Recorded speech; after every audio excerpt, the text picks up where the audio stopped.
See a lot of chaos at the airports. The strike has been called off. Paralysis as Adani was cut Kenya off. That's on the Standard and the Daily Nation. It's chaos at airports. First of all, before we go and get into the nitty-gritty, Sifuna, what do you make of this standoff between the Kenya Airport Workers Association and the Adani deal? I thank you for having me, Trevor. First of all, my view is that it didn't have to come to this. It didn't have to come to a point where the workers have to go to strike just so that they can get information about this proposed deal.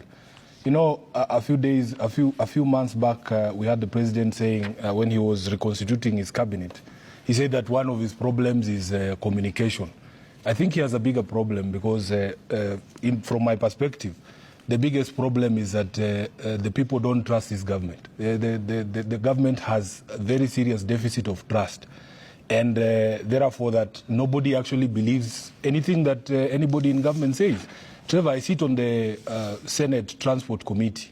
And in early August, when we first heard about this so-called privately initiated proposal, we wrote to the ministry. And we summoned the cabinet secretary. At that time, we didn't have a cabinet secretary. So it was sent to Musalia Mudavadi, who was the only CS there.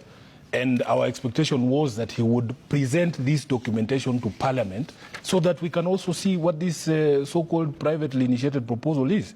If you ask the average Kenyan on the streets, nobody believes that, in fact, that proposal was privately initiated.